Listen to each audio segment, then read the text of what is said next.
নমস্কার বন্ধুরা, মধুর মশলা কিচেনে সকলকে স্বাগত জানাই নতুন একটি রেসিপির সাথে। আজকের রেসিপি পনির ভুর্জি, যা রুটি, পরোটা এবং নান সব কিছুর সাথেই খেতে খুবই ভালো লাগে। রেসিপিটি ভালো লাগলে চ্যানেলটিকে সাবস্ক্রাইব করবার অনুরোধ রইল। তাহলে দেখে নিই আজকের রেসিপি। আমাদের এই রান্নার জন্য প্রয়োজন সাদা তেল।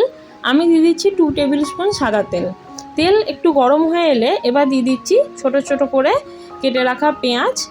পেঁয়াজগুলো ভালো করে তেলের সাথে 2-3 মিনিট নাড়াচাড়া করে ভেজে নেওয়ার পর যখন এরকম বাদামি রং আসবে তখন দিয়ে দিচ্ছি আগে থেকে গ্রেট করে রাখা আদা রসুনের কুচি, 2টো ছোট ছোট করে কেটে রাখা কাঁচা লঙ্কা আর একটা বড় টমেটো রাফলি চপ করে রেখেছিলাম, সেটা দিয়ে দিচ্ছি।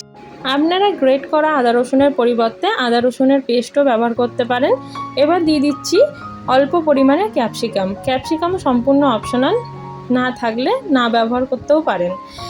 এবারে সমস্ত কিছু যখন ভালো করে মজে এসছে এবার দিয়ে দিচ্ছি স্বাদ মতো লবণ, 1/2 টিস্পুন হলুদের গুঁড়ো আর 1/2 টিস্পুন ধনে গুঁড়ো, 1/2 টিস্পুন কাশ্মীরি লঙ্কার গুঁড়ো। সমস্ত গুঁড়ো মশলা দিয়ে এবার ভালো করে আরও 2-3 মিনিট লো টু মিডিয়াম ফ্লেমে রেখে নাড়াচাড়া করে নিচ্ছি।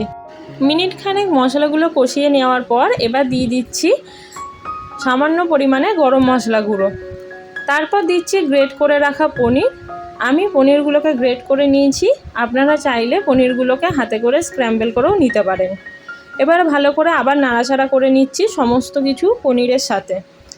2-3 মিনিট ভালো করে মিশিয়ে নেওয়ার পর দিয়ে দিলাম ধনেপাতা কুচি।